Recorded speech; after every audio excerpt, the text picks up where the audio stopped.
Drivers, start your engines!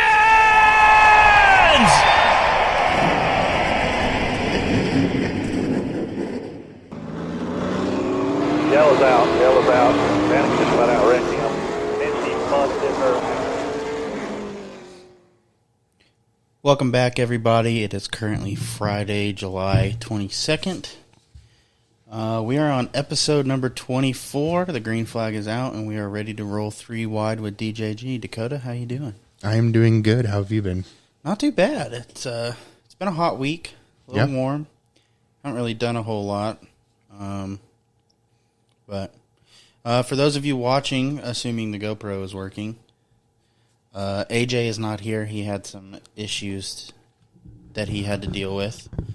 So we do miss him. I wish him the best of luck. Wish him the best of luck, because that's some shitty stuff going on. I'd be tearing some heads off, that's for sure. But anyway, Dakota, you've had some time off work. You've been enjoying your free time. I have. I feel like I've been able to get a lot accomplished. The only bad thing is I think I got the rest of today, tomorrow, Sunday, and then I start my first day on Monday at my new job. Looking forward to it, but I'm not sure what to expect yet. So a little bit nervous. You'll be all right. The hours can suck. Yeah. Do you know exactly what you're doing yet? Seat assembly. So I'll be throwing seats together. Good deal. Got some practice with the new game chair. Yeah. So I think if I can do that, I can throw some seats together. So yeah, for sure. But that's what I got going on. Sounds good. Yeah. I am not racing Sunday. I have a wedding to go to, but I'm kind of glad I'm not racing because it's supposed to be hot. Yeah. Assuming the rain holds off. We had our IROC race yesterday. Awful. I ran so well all night, and then my money shifted. I was running well until we pitted, and then I threw that away real quick, and all of us had not a good night. I think Hunter finished all right, but Hunter ended up rebounding decently well. But so to start off, we had the Redbud last weekend. I was super excited for it leading up to it, and then like the end result, I don't want to say disappointing. I'll say it. But it turned into a rather boring race, I feel like. 21 cars started, and they finished with, 8? 8 or 9. It was the 56th Redbud 400. Sammy Smith, of course, dominated the race. There's never a race that he shows up to that, which he did. He was running really well at Winchester, too, and ended up having issues.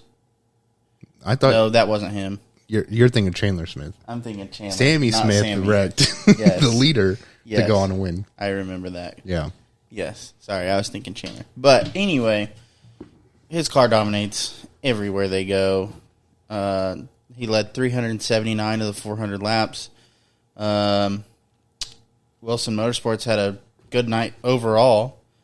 2 of their drivers leading 392 of the 400 laps, which is absolutely insane. Yeah. Several drivers who were expected to have a good night that didn't complete all 400 laps. I just want to say that, granted, the end result was only 8 cars. There weren't very many people that actually wrecked out of the race. A lot of people just had failures. For example, Jesse Love, who I want to say his engine just blew up entering turn 1. Because I heard right when it let up and he dropping stuff all over the track. I want to say it was his engine, but it didn't like go up in smoke or anything, so I don't know. But whenever it went, it went. Casey Roderick, Casey Johnson, Dalton Armstrong, they also didn't finish the race. Following his win, Sammy said winning the Redbud ranks pretty high, and he also went on to say there are 5 or 6 crown jewels that I want to win, and this makes 3 of them so far. So definitely a win, man. Yeah. Definitely got a good support system behind him with whoever, all the guys working on the cars, that entire crew is massive. If you saw the picture from after his win, I think there was like 24 guys standing next to the car in victory lane. So that, I'm sure, helps a lot. Yeah, I think it's just an overall great program to be a part of. So, and if I remember correctly, a lady I work with, the one that was in the pace car with her husband, she said that one of the main guys on his crew used to work with like Kyle Busch and all those guys. So he's got all that knowledge and experience and all that stuff. So, of course, they already kind of have a little bit of an upper hand there. Yeah, for sure. Your top 10 finishers for this year's Redbud 400 were Sammy Smith, William Solwich, Kyle Crump, Stephen Nasty, Logan Bearden, Hunter Jack, Scotty Thomasak, Cole Butcher, Jeff Markham, and Bubba Pollard with the top 10 finish. He had he started out pretty well and then had, I believe, suspension issues later in the race. Oh, later in the race? I don't know. He did get a tire rub early in the race and just never pulled off, and then eventually stopped on the bottom of the track, brought out the yellow, and then kept going. I was very confused about what that was about. William Sawwillet. I just said it really fast and hope I got it right. Anyway, I thought for sure he was going to win. That car looked really good from the start. I think Nasty would have had a chance at it had on that last restart a lap car on fresh tires drove around him and then just continued to block him for several laps. And there was one time Nasty drove it into turn one and straight up drove right into the rear end of him. Didn't dump him or anything, but he was just like, get out of my damn way. Yeah, well, and he spoke with Matt Weaver following the race and did discuss that. I remember watching, and I don't remember exactly what he said, but basically just said, respect wasn't obviously there if you're going to hold up lap or the lead lap cars. I mean, there was only 4. Yeah. I mean, get the hell out of the way. Right. I have nothing else to add for that if you don't either. I did want to get your opinions about the Chili Bowl drama that's kind of boiling at this point. Well, we kind of talked about... Did we talk about this on the show at all, about how Larson's not going to be running it? Or I talked about it last week. I was going to get your guys' opinions on it, but you guys weren't able to make it. But right. My opinion on it, which you already kind of know because me, you, and Chance talked about it. Yeah. But, some people it's not about the money. Some people just want to say, hey, I have a driller. Larson already has that, so of course it doesn't make any sense for him to go run it again for the amount of money he would make to win it. It's not that much. Right. You and I talked about how the track promoter or whatever said that he has so much overhead and this and that. I feel like there's got to be a way to eliminate some of that. And, if you're going to have a week's worth of literally a week's worth of racing, I feel like there's got to be more money put up to make it worthwhile for some of these guys. Now, I will say that we could probably move the show. We could probably cut a couple days off of the show if the cars weren't pushed to start. Chance that's for you. Just kidding. But I don't know. That's a lot of racing, for, some of these guys have to, basically to win the weekend, you have to beat 200 and some other cars. You're right. That's a lot of people to beat, to not get paid very much. Well, and that's the point that Brad Sweet was making when asked about it. He said, and I quote, "Would for sure at a minimum lose $5,000 running the Chili Bowl with the chance to make $10,000." My thing is, those tickets aren't cheap if you're doing the weekly pass. So and we know that the race promoter said that he doesn't make any money from the concessions, which typically doesn't happen. Usually the track will keep that or whatever. And he talks about having all this overhead. And again, not my business because I'm not a stakeholder in this, but maybe show us what your expenses are and why you're only able to put up $10,000 to win. Why aren't you doing more or appear to be doing more to try to get more money brought in for the purse? It's just like a lot of excuses. And one of the things that really drove me mad about it was one of his comments said, they didn't want to talk to me. They went straight to the media. Well, it's like, what are you guys going to talk about? You know what their opinion is on it. They want to see a higher purse, and then said that the race grew without them and will continue to do so. And it's like, how are you going to grow a race without all these big name drivers that are saying they're not going to go? Right. It's not worth their time. And you say fans will still come, but it's like if a big name driver, and again, I said last week, take Kyle Larson, Brad Sweet, any big name driver who competes in this race, they go to New Mexico. So either fans are going to go to New Mexico and pay the money to go there to watch, or they're going to watch that on Flow Racing or whatever is doing it this year. They're not going to watch your race because they're going to watch Kyle Larson compete in New Mexico. They're going to watch Christopher Bell compete in New Mexico. They're going to watch Brad Sweet compete in New Mexico. They're not going to watch your race. You got to think, how many of those people that were at the Chili Bowl last year were there because of Chase Elliott, Kyle Larson? Like, take those guys out of the equation, and how many of the fans do you think stay? Right, and that's the point that I agree with. But it's like it seems like an excuse from this guy, which I don't know who he is, but I don't think that's a good way of looking at things. I think you want to get big name drivers, but if you have to, or if you want to do that, I should say, you have to put up more money. I mean, even at that, like, if his overhead is too much, it's such a big event. There's got to be sponsors out there, right? There has to be, right? It cost, spokesperson said it cost about $1 million to put on the event. Okay, fine. It would make sense. It brings the local economy $15 million. Makes sense because of hotels, food, bars, stuff like that. Makes sense.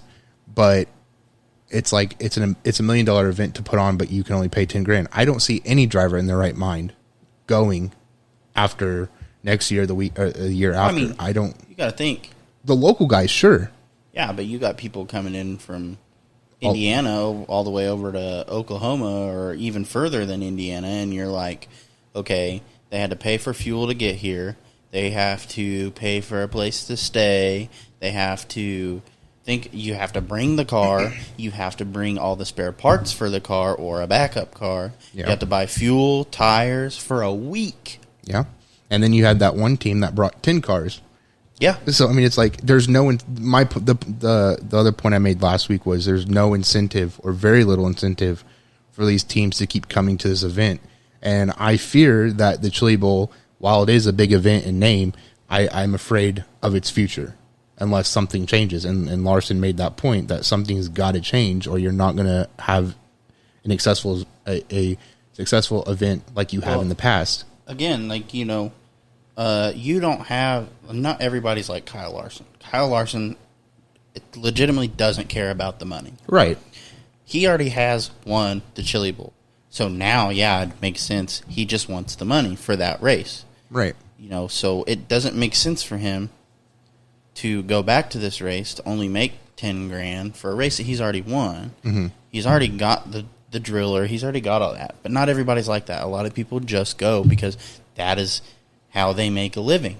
Yeah. And granted, it's not about the money, but like we're saying, like nobody's going to go to just win $10,000. That's like a weekly show. Even someone, or Shalina's sister, when we were at the Redbud, she's like, it pays $15,000 to win this race. I said, that's not that much. No. She's like, what do you mean? I was like, some of these teams paid that much just to get their car here. Yeah. Yeah. And the last point that I wanted to talk about that really pissed me off. It didn't piss me off, but I was like, okay. He said something about he said, at the same time, I don't like hearing that it's not as big of a race because of the purse, because what other race is creating NASCAR careers like this one is? Okay, how many drivers competed in the Chili Bowl that became NASCAR drivers? It's such a small number that your event is not making NASCAR careers happen. And I doubt NASCAR teams would look at one event and say, let's compare the Chili Bowl to like Winchester 400 or Snowball Derby. Yeah. Like, obviously, the asphalt side of that's going to win that battle, I think. Yeah. I guess I shouldn't say obviously. I think that the asphalt side of that wins that battle. But then a lot of these guys that are in NASCAR now, Chase Elliott didn't really run dirt till he was in the Cup Series. And then he started. Well, he didn't even run dirt until Kyle Larson joined Hendrick Motorsports. Exactly. So I just think it's really odd.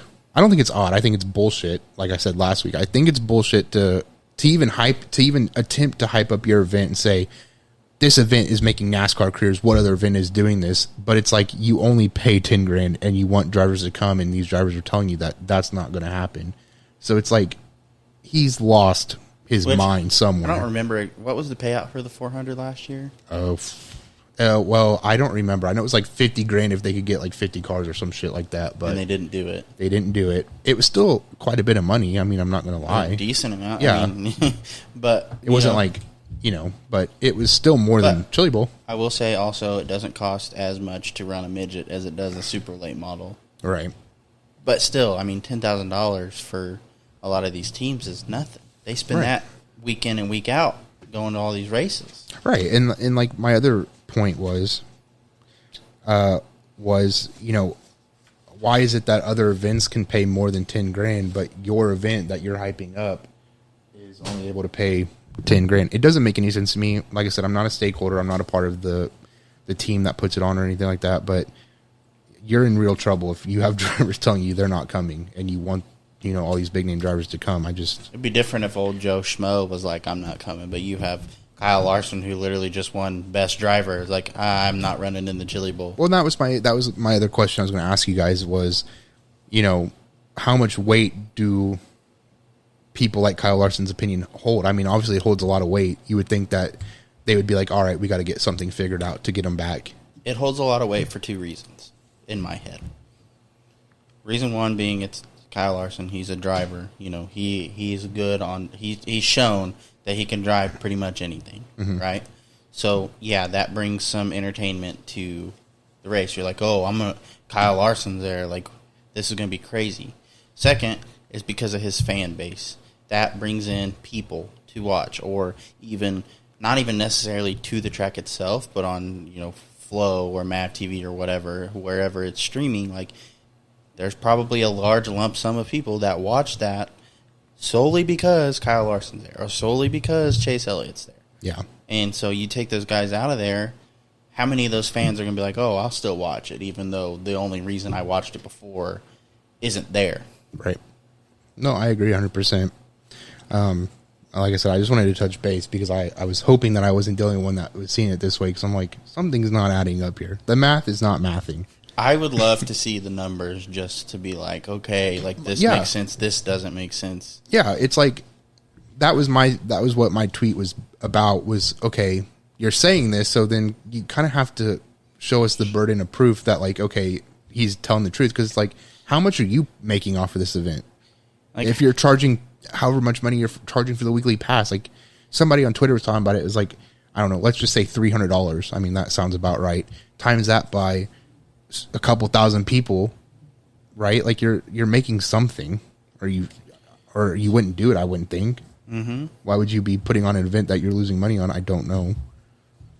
I mean, they always say the way to make a small fortune in racing is to start with a big one. Fair enough. But, I mean, I just feel like there's got to be something somewhere that is just like super unnecessary spending on something. That's just like, okay, this is nice to have, but do we really need it? Like, where could this money be relocated? Yeah. And have the same result as it would spending it here? Right. Yeah, that's a fair point. Earlier this week, Petty GMS announced that Ty Dillon would not be returning for the 2023 season. Petty GMS released the following statement. Petty GMS and Ty Dillon have mutually agreed to part ways following the 2022 NASCAR Cup Series season. We are appreciative of what Ty has done this year to help grow Petty GMS. As we continue the season, we remain focused on strong runs and getting the number 42 Chevy Camaro to victory lane. We wish Ty all the best in the future. Following the team's announcement, Ty also released a statement saying, I'm grateful for the opportunity to drive the number 42 for Petty GMS this year. However, at the conclusion of the 2022 Cup Series season, we have mutually agreed to go our separate ways. I'm looking forward to what is next in the future. Following this news, many are speculating that Noah Gragson will be chosen by Petty GMS to replace Dillon. So who is it that's going to 2311 next year? Tyler Reddick. Tyler Reddick. Yep. Gotcha. Okay. Yeah, so there's so much stuff going on. Silly season, typically, if you're not aware. Christmas came early. Yes, silly season typically is the off season, and we are about halfway. Well, we're past halfway now, not even concluding this season yet, and we have a bunch of driver developments that are like, holy shit, like what's going on? It's crazy.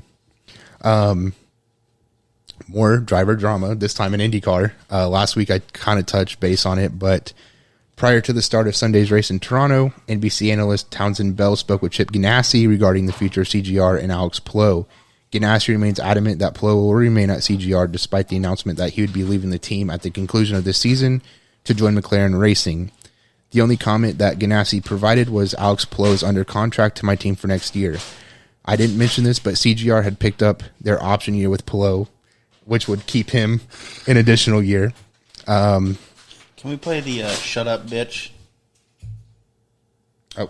Shut up, bitch! There we go. There we go. Thanks, Hunter. Pelot provided a statement, but said that he had nothing else to add to his previous comments, suggesting that he would not return despite what Ganassi says. Crazy, I would say. Awkward. Very. I don't know. That's putting it nicely. Yeah, I don't know. I didn't add this, but I was also reading about it, and I guess Hunter Ray has a contract with CGR that he would be a fill-in driver for whatever reason. And people were like suggesting that maybe Chip Ganassi would kick Pelot out of the car. Mm-hmm. But it would not make any sense because Pelot's like pretty high in points. So it wouldn't make sense to the team. But when it first came out, it was so weird because I was like, that's awkward, because Chip Ganassi Racing released a statement, like a whole statement, press release, that included a quote from Pelot that wasn't actually his quote. So it was like, what the hell is going on? It was awkward. I wonder like how often stuff like this happens and it just kind of gets swept under the rug. Or if this is just like a rare. I don't know. I would love to talk to somebody at Chip Ganassi. Someone messed So up. if you're listening, please call in. What the fuck were you all thinking? Like, you have and like, I don't even think Pelot made it known at the time that he was going to McLaren. I don't think he made it known until after they released this press release. So they obviously knew internally, I would assume, that he wasn't going to return. And then they decided to pick up the option year, and then now they're making him look like an ass by saying, we're excited to have him back, and here's a statement from him that didn't come from him at all. And this is doppelganger. Yeah, didn't even tell him that they were releasing this press release. And now I think it makes Chip Ganassi Racing look awful. Like, it's embarrassing. Yeah, someone fucked up big time. And I'm sure Chip Ganassi made it very clear that he would be returning, so he's obviously like leading the charge on this, but it's just awkward. Not a good look. No. I'll let you take this next one. I know how much you like him. I love Kyle Busch. Love Kyle Busch. Just kidding. I hope you pick up on the sarcasm. I hate Kyle Busch. Hate's a strong word, but I hate Kyle Busch. Joe Gibbs Racing and Toyota Racing Development appear to be in turmoil regarding their future with Kyle Busch. Get him out of the sport. Just kidding. He's actually really good for the sport. I agree. He is. I just, as a driver, I don't like him. Not my favorite. No. Well, not much is currently known other than these two organizations are still trying to fill the void that Mars left. It is clear that there is currently no solution to finalize a contract with Kyle Busch. Praise. TRD President David Wilson shared with NBC Sports that the manufacturer is making contingency plans for all outcomes. Busch admitted at New Hampshire that he had been in talks with other teams as the negotiations have been ongoing. When asked about the current outlook for JGR and TRD, Wilson said that we're in a bad place right now. We've got some tremendously heavy lifting in front of us. First of all, shout out Dustin Long with NBC for getting this article. So I made several notes here. The first one is Toyota does not want to lose KBM. No, that's like their whole. But what if, right? So here's my thinking on this, and then I'll let you share your opinion if you want to. Here's my opinion. On the surface, you have Joe Gibbs Racing and Toyota Racing Development saying that they're trying really, really hard to keep Kyle Busch on and get him a contract. Kyle Busch is probably one of the highest paid drivers, so his asking price is astronomical, I'm sure.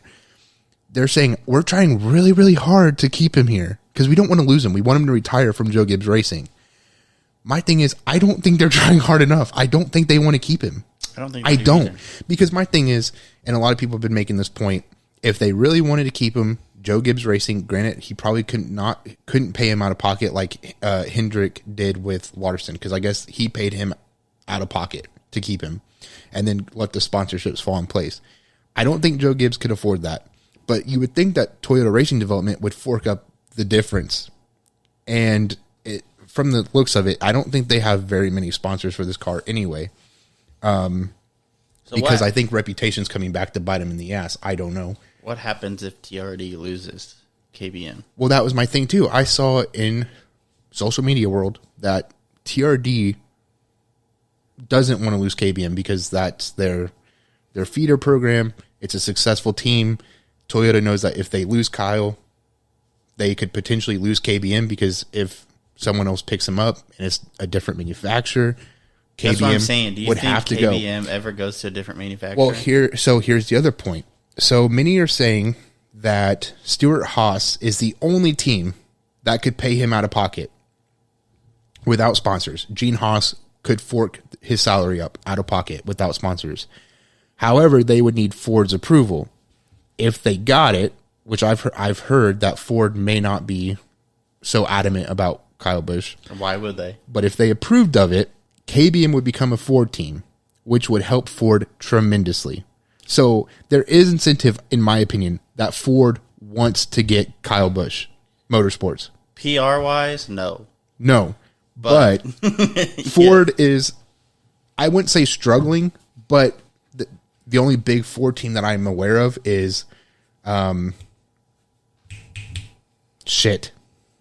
Gilliland. David Gilliland Racing is the only competitive Ford team that I can think of at the moment. Yeah. So if they, and how many KBM trucks are there? There's several. Literally. In the grand scheme of things. Yeah. So it would help Ford out tremendously to get another feed. Like, it would be their feeder program at that point. Hear me out. If Dodge makes a comeback into the Cup Series. So that was something else I've been hearing. If Dodge, because NASCAR has been saying over and over that there are other manufacturers looking at getting into the sport. If Dodge were to make a return, which makes sense because Tony has a NHRA team, which is Dodge, that if Dodge came back in, Stewart-Haas would then transition to Dodge. Kyle Busch Motorsports, let's say Gene Haas says, absolutely, well, let's pick him up. We'll pay him out of pocket. KBM just becomes the Dodge team, the first Dodge team. Kyle Busch racing for Stewart-Haas is something that I never thought of being as a possibility. No, and I was finishing up show notes today, and I was thinking, I don't see it happening, but they are like two peas in a pod. They're like as close as you can get to each other. Tony Stewart has that reputation of, granted, I love Tony Stewart. I think he's great, but he's an asshole. Kyle Busch, love him or hate him, he's an asshole when he needs to be. And I think he's in some ways strategic with it. Other times I'm like, you need to shut up. Mm-hmm. So I don't know. I could kind of see it. Yeah, I could kind of see it happening. And then I wanted to make the point that, because I was reading an article, I don't remember which one, I could see Ty Gibbs replacing Kyle Busch because... That's an easy one. Yeah. Ty Gibbs is good. The grandson. He's young. He's young.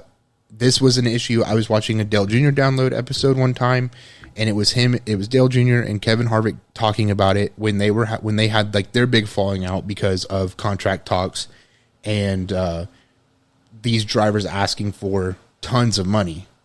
Well, if you have Kyle Busch asking for, I don't know, $30 million a year, and you have Ty Gibbs and you can pay him 1/4 of that, a team's going to take Ty Gibbs any day of the week, regardless of how good he is. And that's a point that a lot of people are making. So I could definitely see that happening. But the article made a point that Moral of the story, know your worth, Ty Gibbs. Yeah, know your worth. But the article also said that Joe Gibbs Racing could be in serious trouble if they lose Kyle Busch because Ty Gibbs would take over, which is not a problem. The problem would be if Martin Truex Jr. decides to retire after this coming season, they just lost two of their big name drivers. They're veteran drivers. So now they're in a situation of, how can we replace two of our veteran drivers? It would be trouble for them. And you got to think, Denny came up with his team so he could still be involved with the sport after he's gone. Yep. So, he's thinking ahead. So I would imagine that's probably not too far out of the picture either. Yeah. And plus he's got a lot of focus on his driving and his team. So, I mean, he's doing double duty. Like, that's a lot on a person. So he's struggling. Mm-hmm. I mean, there's just a whole lot going on over there. I could see, it's a lot of turmoil in the sport. The freaking GoPro turned off again. Okay. Sorry, guys. One day I'll afford a good camera. I wonder if it's getting too hot. It could be. It's hot as hell out here. There's no air moving either. So yes, Kyle Busch and JGR are in turmoil. They're not the only team that are facing similar issues. During an appearance on CBS this morning, Kurt Busch, I'll explain why I put this in a second. Kurt Busch made a comment to suggest that 2023 would be his final year, saying, "I've been in the sport for 23 years, and this to me is like one of those kid in a candy store moments of I want to be a part of this." He went on to say, "I'm glad that I'm having the chance to drive next year for 2311. Then I might be done driving after that." So I also added that the likely scenario, which is probably the scenario, is that once Kurt retires, Reddick would take the wheel at the number 45. 2311 team president made it clear that the team would keep Busch and Wallace on their roster for 2023. However, they are working with Wallace currently to extend his contract. Currently, it is believed that Wallace is in his second year of a 2-year deal with 2311. So that's a big driver development. We obviously knew this was coming, but that would open the door for Reddick. Bubba Wallace had a good finish last weekend in New Hampshire. Yeah. Pretty good showing for him on a track that wasn't a super speedway. I was thoroughly impressed. Yeah. I get the controversy. I get why people don't like him, don't care for him. I think though, if the factors play out right, I think he is a good driver. He's a decent driver. He's shown potential.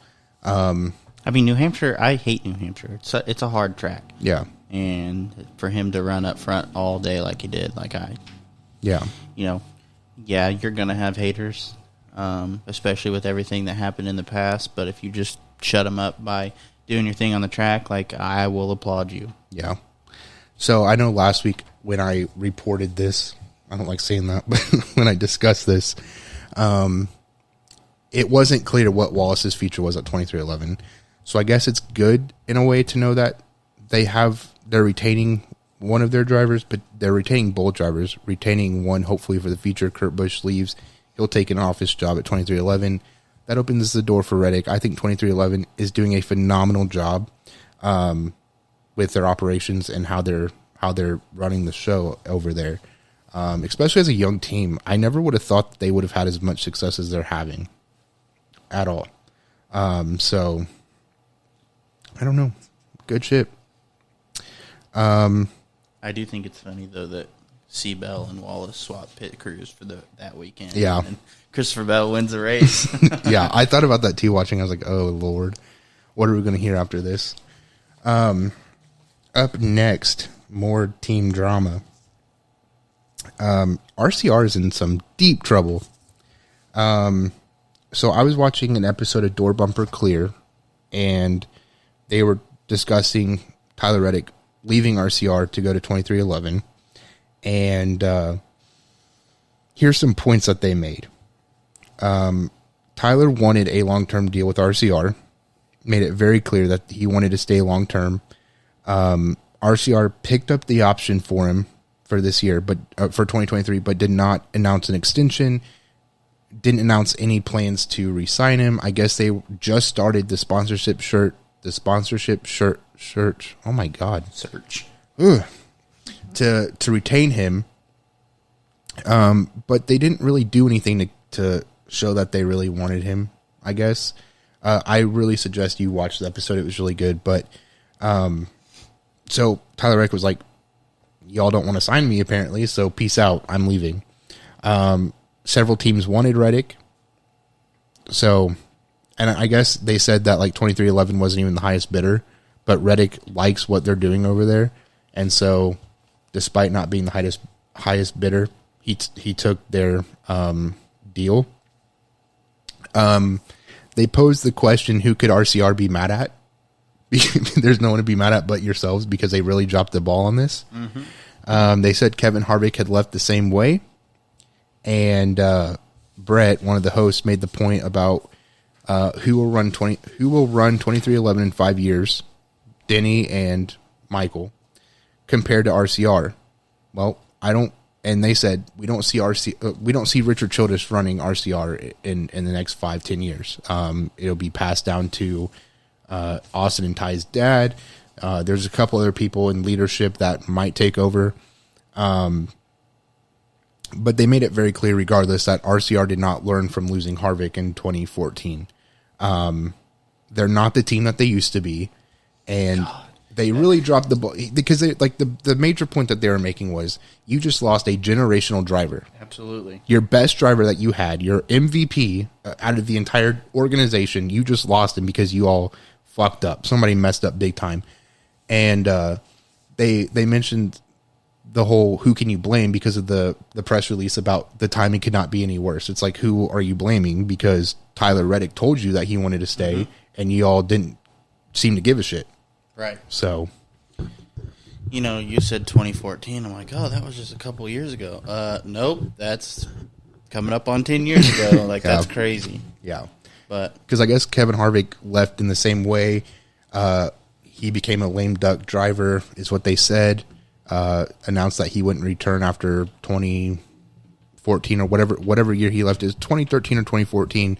Left in the same way. Went out and joined Stuart Haas. But RCR did not learn from this at all, obviously. So now they're talking about who's going to replace Tyler, because Austin Dillon is not. He's not bad. He's not great. He's there.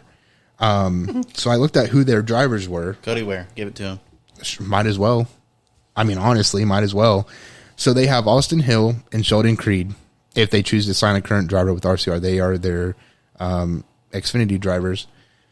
TJ Majors suggested John Hunter Nemechek or Zane Smith, but Brett made the point that would the manufacturer approve them, because John Hunter is Toyota, Zane Smith is Ford. So they would have to have all that approval. Would they even jump up to Cup? They have to have like a manufacturer approval. It blows my mind. So it can muddy the waters quite a bit. I know one of them said don't sleep on Austin Hill, but they don't think that he's quite ready. It would give him another year. I'd say the same about Sheldon Creed. Yeah, I mean, they're in a lot of trouble, and so I did want to pose a couple questions, and make a point. So it says, that made me think. I have a question for you. Go ahead. Oh, wait, I'll let you go through yours first. Okay. So I said, while this is a long shot, will RCR continue their operations, or will they decide to potentially make the team reduce the car? Oh my God. Okay, hold on. While this is a long shot, will RCR continue their operations, or will a decision be made to potentially reduce their operations to a one-car team? Will they broker a deal with Junior Motors? This is far-fetched, and this is what I would love to see happen. Will they broker a deal with Junior Motorsports, allowing Junior Motorsports to enter the Cup Series, as they've wanted to do? How does RCR move forward after losing their more competitive driver, and who would have brought the team a lot of success for many years? Tyler Reddick is a very valuable driver, and I think he would have turned RCR around for the better. And now that they've lost that, I don't see Austin Dillon filling that void. I honestly, like, Austin Hill is pretty good, but I just don't see them filling that void. I think it would take a lot longer. So RCR, if you're listening, just sell off to Dale Jr. Pretty much. So, okay. Nice Motorsports. Yes. Trucks only, correct? I believe so. So, what happens when someone like Carson Hocevar, like, do you skip the Xfinity series and go to a truck driver, kind of like they did with Todd Gilliland? Here's my thing on that, and you know how I feel about this. Oh, I don't agree with them skipping the Xfinity series, but I think, I don't know, some people, I think, honestly, well, Ty Gibbs, he didn't drive trucks that often, did he? I don't think so. So he went straight up to Xfinity. He's done a great job. Ty is a natural-born wheelman. I think some people have it, and I think some people don't. And I think a lot of times, more than not, drivers ruin their careers. By moving up too soon, or moving up by skipping a step? Yes. I was worried about Todd Gilliland because he had no Xfinity experience. He just drove trucks, and all those cars, the Xfinity cars, the Cup cars, the trucks are very different from each other. And he's having a rookie season. I mean, it's typical. We knew. We've been new. Right, but I do think that drivers have ruined their careers by skipping a step or rushing into Cup Series too early. So, Okay. Do you think there is anybody in the truck series currently that is ready that could do it and be okay, not ruin their career? I mean, I don't know, because it would take a couple years, because I think the first year is going to be rough anyways. That's a given. I'm not sure. John Hunter, and I only say that because John Hunter came from the Cup Series. He used to race with Front Row, left Front Row to join KBM. So I think he would be somebody that I would consider. I don't know about Zane Smith. I'm trying to think of other truck drivers off the top of my head, and I can't. I think John Hunter would be the realistic one, because he has Cup experience. Granted, he didn't drive the next gens, but he knows what to expect, I would assume. Mm-hmm. So, him. I will say, though, for those that, like Todd Gilliland, skipping Xfinity, this year was the year to do it, with it being the first year of the next-gen car. So it wasn't like he was jumping into something that all these guys in the Cup Series have 4 years, 5 years of experience in already. It was new to everybody. So I think that worked in his favor. Yeah. But, yeah, I also don't agree with skipping steps. However, like, I get some people just have it, like Ty Gibbs, for example. Like, obviously he's young and has some stuff to work out, but he's good. We know he's good. Yeah. And like I said, I don't have an opinion for everybody on skipping steps, because like I said, some people have it, some people don't, but you don't know until you find out. If you were asking me, hey, would you skip a step to get to Cup? Absolutely not, because that will end a career, and it has. Right. It's ended several careers. And like Anthony Alfredo, I think Front Row, as much as I love him, I really think they kind of like fucked him up, like his career. Like, he's back down in the Xfinity Series.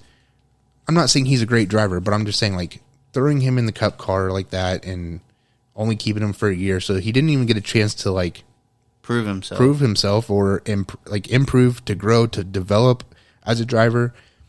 I don't know. I think that could hurt, or like rushing them. Like, say they do race Xfinity, and then you decide to throw him in a Cup car. That if you throw him in too soon, you will end a career.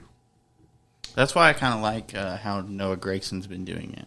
Mm-hmm. He's been running select few races. They're all super speedway races, I'm pretty sure. But he runs full-time Xfinity, and then sometimes he runs Cup Series for some family team that needed a driver for their car. They only wanted to race super speedways. They have that one car, and he's been doing it. And I think that's a good way to get experience. Just sometimes, hey, hop in a seat of a Cup car for a race or something. You can't just be like, oh, you got one season of Xfinity under your belt. Here you go. So let me ask you this, since you brought him up. If Petty GMS decided to pick him to replace Ty, do you think, granted, he will have a rookie year that's rough, but do you think he's ready, or do you think he might need more time in the Xfinity Series? Because of the move he pulled a couple weeks ago, I'm going to say he needs a little more time in the Xfinity Series. Again, he's a young kid. Mm-hmm. So he's got a lot of learning to do. It's kind of similar to Ty Gibbs. Yeah. However, Gregson's been in the Xfinity Series for a couple of years now. Personally, this sounds kind of crappy. I would like him to not go to Petty GMS, just because he wouldn't have the equipment he needs to win a race. I'm not saying it won't happen, but it's not going to be like a week in, week out where he's getting solid finishes. It's not going to be like that in his first season anyway, but even in the long term. Right. Not to say that they're not better now because of the Petty GMS crossover thing that they had, but I don't know. I would like him to go somewhere else. Yeah. But at that point, he's racing the Cup Series. I don't think he really cares too awful much. Yeah, but like, I would look at it from a career standpoint. Like, these decisions are going to impact your career whether you like it or not. And if you do decide to go to a team, first of all, if you don't put up the results that are needed to join a team like Hendrick or any other big Chevy team, Richard Childress is hiring. But that could impact your future. But here's the problem with that. Currently, there's nobody in the Xfinity Series that's doing that. Right. I mean, Noah Gragson started off the season hot. Ty Gibbs has a couple wins. But, I mean, like, there's no one that's just kind of standing out. Yeah. And is that because the drivers just aren't that good, or is it because they're all that good? Yeah. I don't know. If I was Noah, though, I would decide to stay in Xfinity, and at least for another year. But also, Junior Motorsports says they want to get into Cup Series racing. Yeah, Kelly and Dale both have that's said. That's a great point, because if they end up having a Cup team next year or the year after, they're gonna put them in it. Yeah, they're gonna prioritize their own drivers. So, and granted, people are like, well, they're saying that. Well, yeah, because it gets good publicity. That's one. Two, obviously, it's going to be harder for them to get a charter because nobody's selling, and if they are, it's like millions and millions of dollars. But there is still a chance for them to make part-time starts. So if they're doing that, who do you think they're going to pick? They might rotate, but Noah Gragson would be in that rotation regardless. So I would hold out, one, to get more experience in Xfinity, grow and learn, and stop wrecking people when I'm pissed, but also hold out hope that maybe Junior Motorsports will get in the Cup Series, because I promise you, if Junior Motorsports get in the Cup Series, he's obviously going to, one, do what he wanted to do at DEI and carry on his father's legacy there. Mm-hmm. But I could see Junior Motorsports being a very competitive Cup team. Well, I mean, absolutely. They're good in the Xfinity Series. And that's another thing I was going to get into, why I don't want him to go to Petty GMS, because you're going from like top-of-the-line Xfinity equipment to very average. Yeah, but you know who Junior Motorsports feeds into? Hendrick Motorsports. So you're going to get top-of-the-line equipment if you stay. If you stay with Junior Motorsports at this point, the way they are planning to do things, you're setting yourself up for success. Absolutely. In my opinion. Absolutely. And that's why granted, like you said, he's going to race Cups, so it wouldn't matter. But to me, I would really consider my options. Because again, they're saying in public that they want to go Cup racing, but we don't know how far that extends as far as the plans go. Because like the way Richard Childress racing is going, he's better off, in my opinion, selling off to Junior Motorsports or partnering and doing like a Petty GMS site type situation. Here's my thing. Granted, I don't race for a living, so I'm sure that if you are a driver that races for a living, your opinion might be a little different. But I would rather be making less money winning races in the Xfinity Series than making more money and not producing any sort of good results in the Cup Series. Yeah. Just because that's going to make you hate your job whenever you could be down in a series lower having fun. Yep. Being competitive. And I just think that you have to look at it from because it is a career. As long as you put up the results and you do everything that you're supposed to do right, you have a contract until you get into your 40s and ask for $40 million or whatever. And then you end up like Kyle Busch. But it's a long-term, and Noah's young, so it's a long-term commitment, in my opinion. So it's like you got to invest in yourself. Yeah, and it's like, granted, you're going to make more money going here, which I doubt, but let's say you do. But in the short term, you just ended your career if you can't produce the results at Petty GMS to take a job at Hendrick if one of their guys end up leaving. You know what I mean? So in the short term, yes, you're making more money at Petty GMS. However, if you hold out for the long term and everything works out, he'll be set. Yeah. 100%. For sure. I would love to see Noah Gragson and Kyle Larson on the same team, and then Noah Gragson get involved more in some dirt racing. It would be nice. I think that'd be so much fun. Yeah. Before we move on, because I don't have anything else to add to that either. This is a long episode. I know, I'm sorry. It's a lot of information. I'll make this one quick. So during New Hampshire week, Eric Almirola had the media kind of confused about whether he was really retiring or not. So he made it clear that this would be his last season. And now it's starting to look like maybe he's going to pull a Tom Brady. Think so? I don't know. I don't know. But now it's kind of like, we're still thinking about it. I might come back.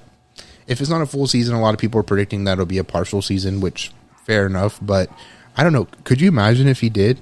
that he was retiring, and then he comes back and says, "Just kidding, I'm going to stay another year"? I don't think it'll have as much behind it as the whole Tom Brady situation did.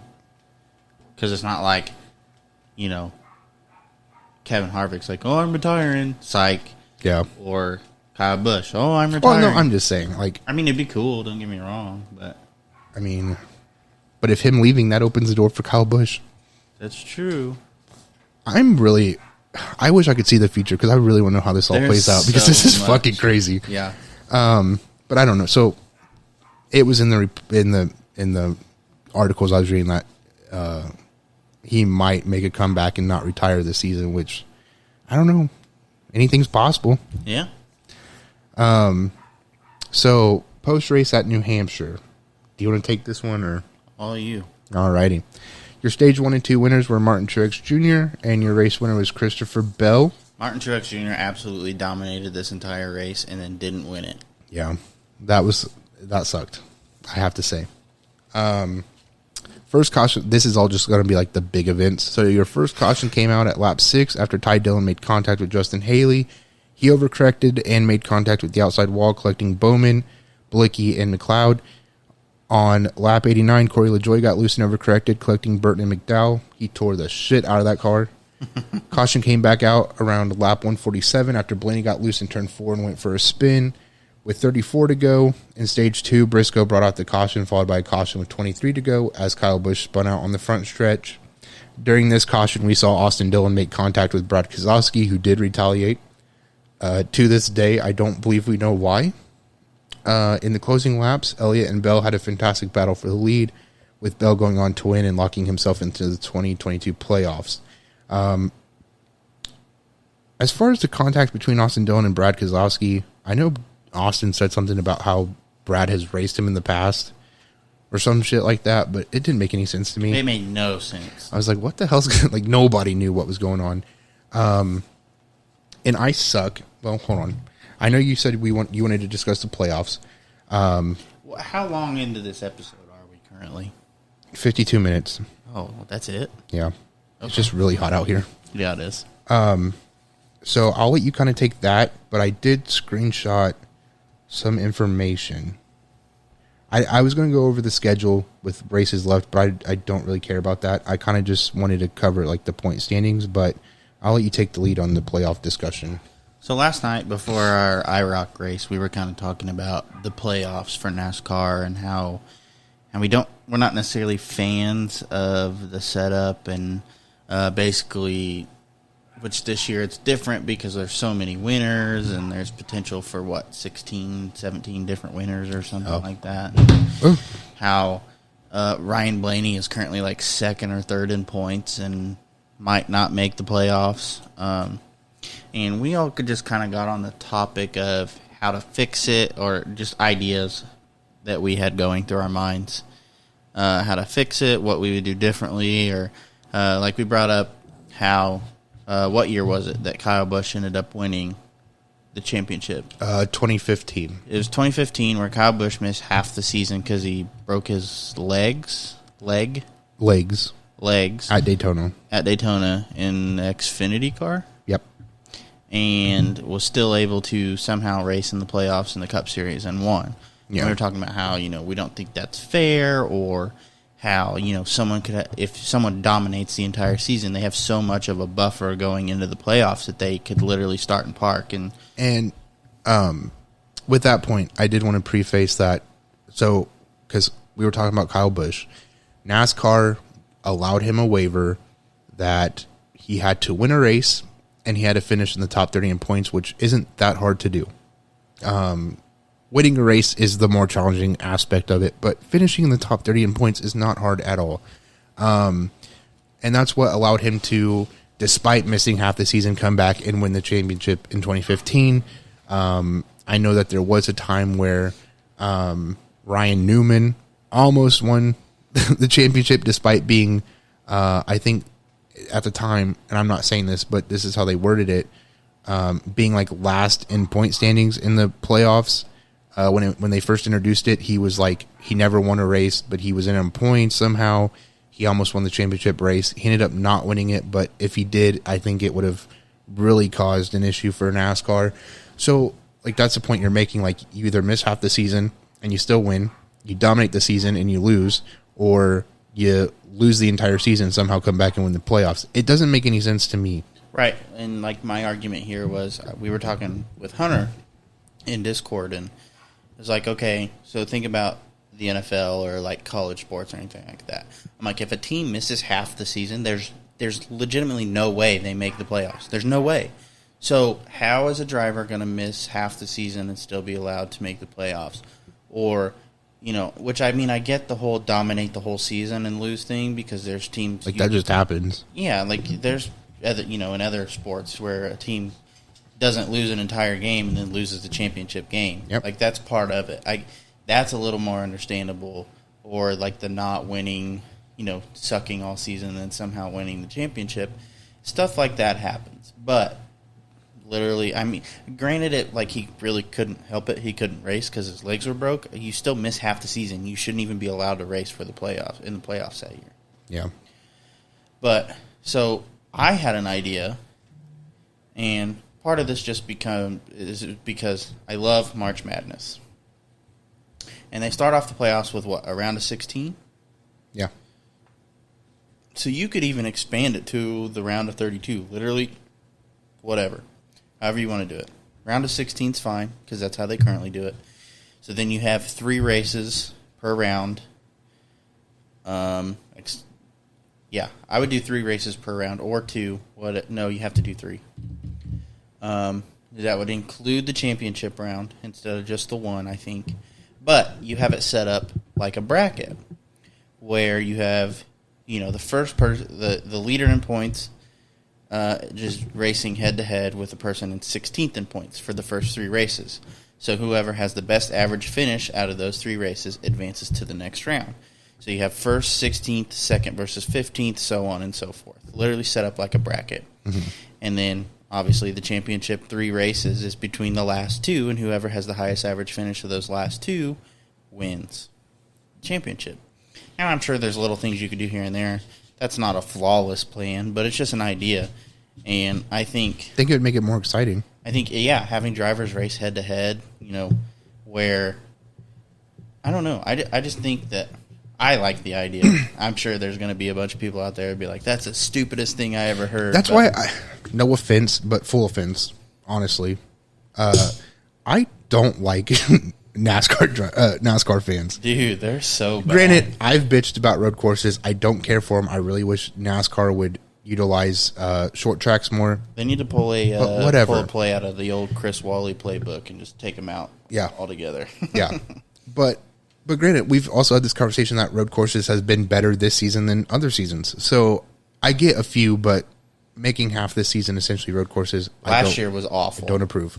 So I do bitch about shit. I also think NASCAR doesn't do enough to entice the fan base or to try to introduce the sport more, but this is the way of doing it by doing road courses and expedition races, whatever.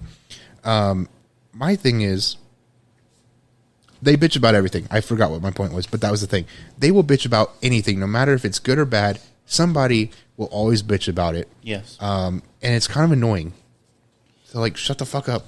Another thing that we talked about regarding the playoffs last night was how, like, not having, if you're going to keep the format the way it is, don't have the championship race at the same track. Yeah. Like, we talked about, you know, kind of like NFL and the Super Bowl, where the city bids on it. And so, like, if the city has a racetrack or whatever, or we let the tracks bid for it or whatever, however, you know, each year, different. Yep. Or, I guess, you know, there's certain tracks that they don't run anymore. Kentucky Motor Speedway, for one.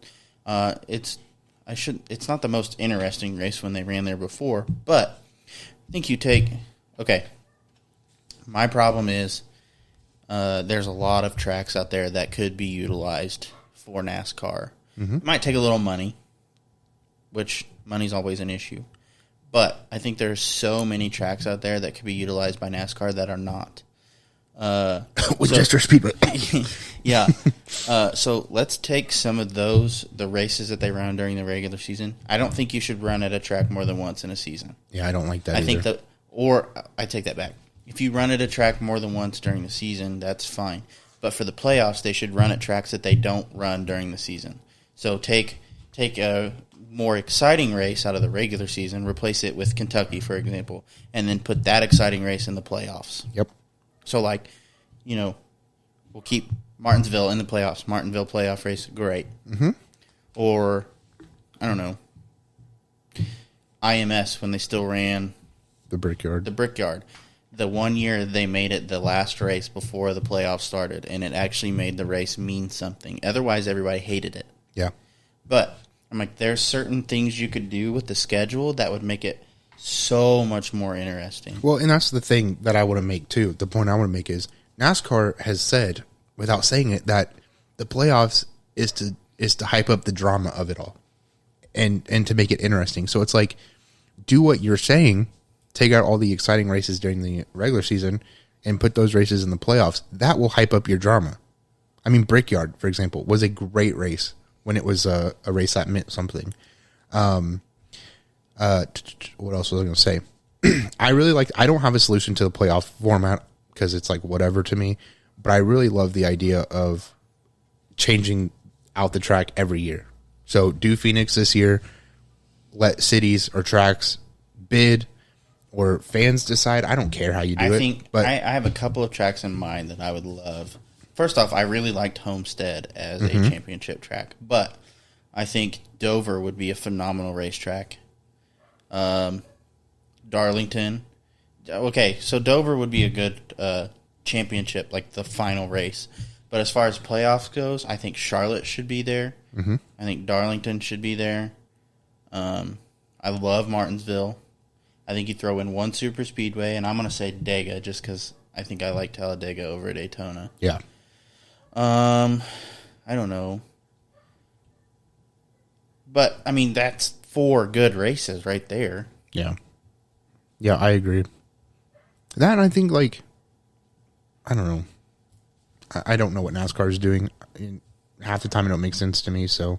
And I think if the Truck Series can come back to IRP, I think the Cup Series should come too. Yep. Yeah. So, well, with that being said, it's a good segue into the next topic, but I did want to say Pocono this weekend, trucks race. The Tricky Triangle. Trucks race tomorrow. Green flag at 12. Xfinity also races tomorrow with their green flag at 5. Cup races on Sunday with their green flag scheduled for 3. I do know ARCA is here tonight also. They are racing at 6:50. So be sure to check that out. I did want to say real quick too, I didn't know that Sage had that was heartbreaking to read. I read. I had no idea. I didn't read the whole thing. I did, and it was heartbreaking.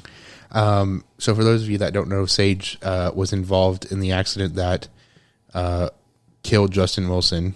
Wasn't his fault at all. It was just an accident, and it was a freak accident, and debris hit Justin Wilson in the head and killed him. But Sage carried that around with him ever since, and blamed himself for it, and it took him into a deep, dark depression. And I didn't know that. I'm sure a lot of people probably didn't know that outside of his circle and people involved in racing more in depth than we are. But I read that and I was like, that's heartbreaking. So this will be his first time back in a race since that time. He was also at Pocono when I can't think of his name. Yep, that guy that became paralyzed. I can't think of his name. Sorry. It's just right. My Wilkins. That's his name. Not his first name, his last name. Can't think of his first name. Wilkins got into the catch fins, changed his life forever. He was there for that race. I guess they're good friends. So that track's been very brutal for Sage, and but I'm glad to see that he's been able to work through that and make a return, and I hope all goes well for him. But I did want to say that was heartbreaking to read.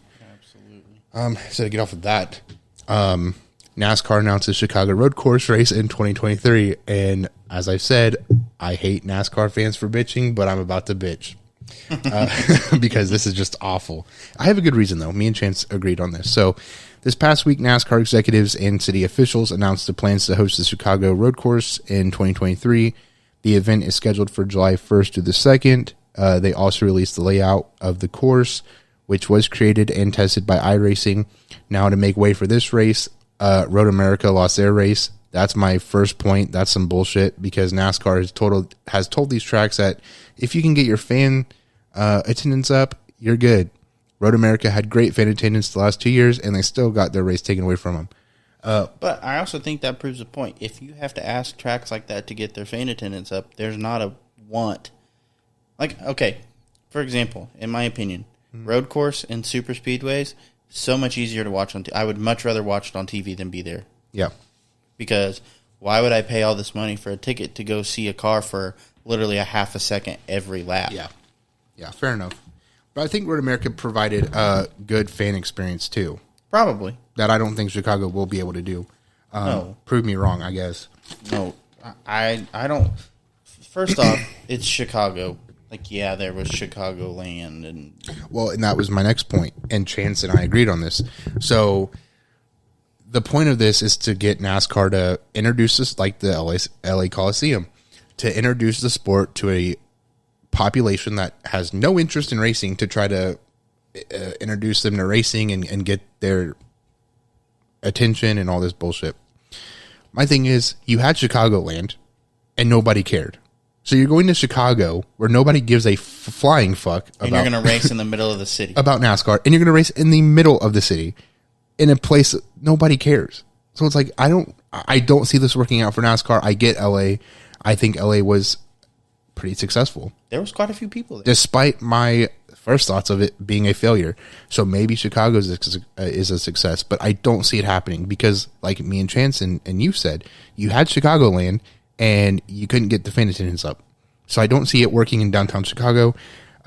If you wanted to do a road course in the city, I think Nashville would have been great. I mean, they did it for IndyCar. They could have absolutely done a similar setup. I think that would have made more sense than going to Chicago. I just don't see it being successful. I want to see him do it in Indy, but leave all the 6-foot deep potholes in the road. Can I say, you lived in the area. I don't go to Indy very much, but one of the things that kind of irks me, which granted, Chicago is a crime. There's crime. It's a city. It's a big city. There's crime. And people are like, oh, they're going to get shot at. They're going to get their cars jacked, whatever. Like, okay. But it's part of Chicago. It's a nice part of Chicago. I've been there. It's not scary. It's not bad. But my thing is, all y'all come to Indianapolis and stay in downtown Indy, and you don't think it's not any better? Like, I never really had that feeling living downtown Indy, but right. I also was never in the heavy populated area, like by the bars and all that stuff. Like I even when I lived there, I was on. Well, I shouldn't say that because literally, the area right behind me where I lived my freshman year, you could look out the window any night and hear gunshots. But, right. But as far as like where I was for like most of my time in Indy, it was fine. Right. And so like that's my thing is like, first of all, if you're gonna like, I get it, Chicago's huge and whatever, but like Indianapolis isn't any better, and all y'all bitches came up here to watch Indy and didn't think twice of it. So like it's everywhere, especially in cities. But they're also not going to be racing at night in the city. Right. And that's if it typically was at night, okay, that makes sense. Yeah. Well, and then they're like, well, I hope they have security. Have you tried, like, I'm sure NASCAR has top tier security. Oh yeah. They're all that's going to be planned out. Yeah. I mean, so it's not like they're going in blind saying, all right, we'll figure it out when we get there. Like, they're going to have it all figured out. You're not going to just be able to walk up to the stands and sit down or whatever. Like, there's going to be, they've got all that managed. Like, yeah. And that's like my thing. Like, if you're going to bitch about something that makes sense. Like, bitching about how deadly Chicago is, I think is irrelevant. Although, how badass would it have been to, like, gotten a hotel in downtown Chicago before they announced the, like, when the race was? Mm-hmm. And it just so happens to fall. Just so happened to fall. Well, so would they have been able to jack up your price, though? Because I saw somebody on Twitter say, like, they rented a hotel for $200 and something, and now it's, like, $500 during the week of the race. I don't know. It depends on if you... I mean, surely not. Like, once you buy it, it's locked in. Yeah. I would assume. I wanted to do that. I mean, we wanted to do that for Nashville. I thought that would have been badass. It's stupid expensive. Yeah. Though. Yeah. Nashville's just expensive. But Chicago is too, and that was another point. Chicago's outrageous, bro. Yeah. I stayed in a hotel in downtown Chicago one time, and I was like, oh, there's bottles of water in here. They're like, if you open this, it's a $9 charge on your room. I'm like, dude, it's a little bottle of Fiji. I shit you not. So my freshman year of college, I wanted to go. There was a group going to Chicago, and it was for like a diversity training conference thing. And I really wanted to go. I was like, because it's Chicago, I've never been. Supposedly the trip was like paid for by the school, whatever. That's not why I went. Like, I wanted to learn about shit too, but I wanted to go to Chicago, and I was like, I wasn't invited. There was like a couple people in my class that were invited. I was like, hey, can like I go too? And they're like, sure. We went to Chicago, and like the price of the hotel room was on the door, and it was like $900 a night. I said, holy shit, I've never seen anything this nice. Yeah. It's crazy. So I'm like, I don't see how they're going to get people to come to Chicago to watch this race when Chicago's expensive. I'm sure. Listen. I mean, I'm not saying that nobody's going to go, but like, you're not going to get your average NASCAR fan to go. Well, I mean, when F1 had their race in Miami, they had like a little lake that they filled up with water in the infield and let people pull their yachts up. And was it? I thought that was fake. I thought they like built it and it was like painted to look like water. Oh, maybe it was, but Chance and I were talking about it, and I'm pretty sure like that was a real thing. I could be mistaken, but even if it is, I mean, I guess that makes sense. But it makes sense in an area like Miami because it's Miami. Miami's literally its own breed. Yeah. Have you ever been to Miami? No. It's nuts. I don't know if I want to go or not. I was literally walking down the strip right next to the beach when I went. It was late at night. We were looking for a place to eat. And it's a weird setup. Like, all the restaurants have all their tables outside on the sidewalk. I don't know. It's a weird setup. But anyway, we're walking, and this chick's crying. I guess she's on a date with this dude, or this dude's harassing her or whatever. And the waiter comes out, literally beats the shit out of this dude. Oh my God. Grabs his backpack off of him, chucks it in the middle of the street, and before I knew it, there's 5 cop cars just right there. Well, I know, like, we went to Panama last time, and we went to the pier, and there was a guy with a bike, and he was getting arrested or some shit. I don't know. Did I tell you the story about Nashville? That lady on the scooter? She wasn't a lady. She's a college girl.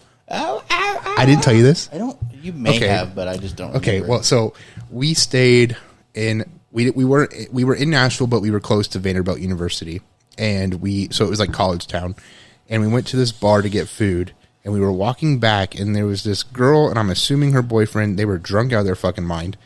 They were riding these scooters, like these motorized scooters that you can rent, and this bitch like ate shit, and I thought she died. I was like, this bitch is dead.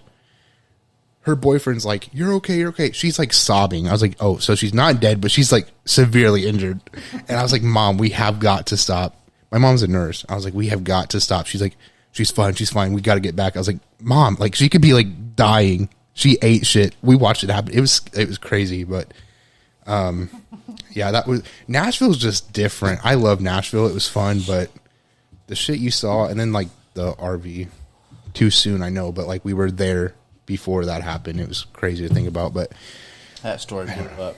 I said that story blew up. It sure did. I woke up and I was pissed. My mom and dad were like, somebody blew up Nashville. I said, what the fuck are you talking about? She's like, somebody took their camper and blew up Nashville. I was like, motherfuckers. They did some damage.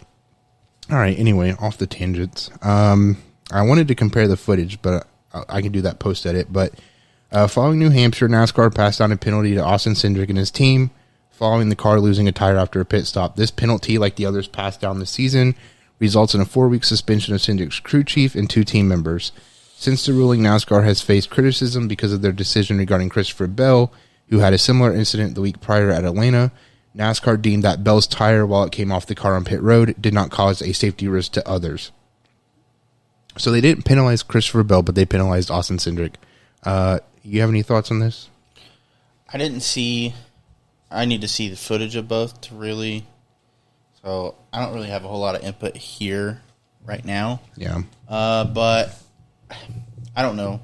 I feel like if it's on pit road, regardless, like, why does it matter? It's not like he made it out to the racing surface and then it fell off. Right. Yeah. Totally different situation. Yeah. My opinion is, granted, to play devil's advocate, I could agree with NASCAR. Christopher Bell's tire rolled like 1 or 2 pit stalls. Cindric's rolled several. but he was also going faster than Bell was. So I guess I could understand. But my thing is, you made it a gray area. When Christopher Bell lost his tire, the booth even talked about it, where NASCAR revised the rule book and their wording around tires coming off pit road. So they said that he could face a penalty, but never did. So it's like, if you're not going to penalize one person for losing a tire on pit road, then you shouldn't penalize the other person. So it's either eliminate the gray area or keep the fucking keep the consistency on your rulings and not penalize Cindric. Mm-hmm. And then finally, to close out today's episode, I wanted to ask you about your opinion on the dirtiest driving I've ever seen in my life, man. Okay, so dirt late models. I don't know where they were. I think it was I-75 Speedway, I believe. I'll insert the footage at some point, but Winger versus McCarter. So McCarter was in the lead, and then Winger was trying to pass him clean. Keep in mind, just trying to get around him, and McCarter kept blocking him. And by blocking, I mean sending him off the track. Like in the clip that I saw, it happened several times, 3, 4, 5 different times, and then finally on the last time, Winger got pushed off the track a little too much and ended up rolling. There was a fight on the backstretch of that one. Yeah, I need to show you the video because there's two guys away from the car, and they're just pushing each other. And finally, one of the dudes socks the dude in his face, and I was just, like, in mid conversation, his head goes boom right back to normal, and it's hilarious. It was dirty driving, for sure. Very dirty driving. And I didn't include it in the show notes, but I read somewhere, I don't know how true this was, I think it was a tweet, but the guy that caused the issues, which one was that? McCarter, okay. Basically said that he feels like he did nothing wrong. I know. And is not going to change the way he drove. Like, moving forward, he won't do anything differently. My thing is, that was just bad. I mean, okay, so Winger ended up taking the lead from him. And if I remember correctly, the footage might prove me wrong here, but McCarter tried to throw a slider from like 3 car lengths back. And so obviously he slid right up into his door and just shoved him off the track. Yeah. So, I mean, that right there is enough. If you're going to try and throw a slider from 3 cars back, you can't push someone off the track. Like, you know they're there. Yeah. So don't act like, Well, and I think in that same tweet, Winger said something like, I didn't want to wreck him, so but I mean, like, he got drove off the track and ended up flipping anyway, so or his car it wasn't his fault. But the fact that McCarter caused this and it was just bad, but then for him to say, I did nothing wrong and I'm not going to change the way I drive, I would have whipped his ass too. Yeah. Like, at one point, Winger was literally crawling through the passenger side of McCarter's car to swing on him. I mean, it was ridiculous. I know we had talked about it briefly with Hunter, but it was just awful. It was bad. Yeah. But I got nothing else. That's all I had for today. I don't either. I didn't watch the Silver Crown race at Winchester last night because of our race, but AJ said Cody Swanson lapped everybody up to 3rd, which is ridiculous. Yeah, I was going to get the finishing order, but I forgot. But very dominant race for Cody. Well, I mean, in one of their practices, he was quick time by like almost half a second. Yeah. That's nuts. Yeah. I think next week, if all 3 of us are here, I want to get my conspiracy theory about yes, Brady Bacon. I think it's a good one. I do too. But anyway, I think that's it from us this week. Pretty good episode, I feel like. Probably our longest one. It's pretty long, but maybe it just feels like it's longer than normal because it's really hot in the studio. 300 right now. degrees. But yeah, anyway, Dakota and Greg are racing at Mount Lawn this weekend. I will not be there, so I want to wish them good luck. I will definitely be trying to keep up with you guys and keep in contact with you in between practices, races, or whatever, so you can let me know how it's going. But anyway, I think that's it from us this week. We appreciate you hanging out with us for however long this episode is. We're approaching an hour 20. So we hope you enjoyed. We hope you come back next week. We hope AJ is back with us next week, and we will see you then.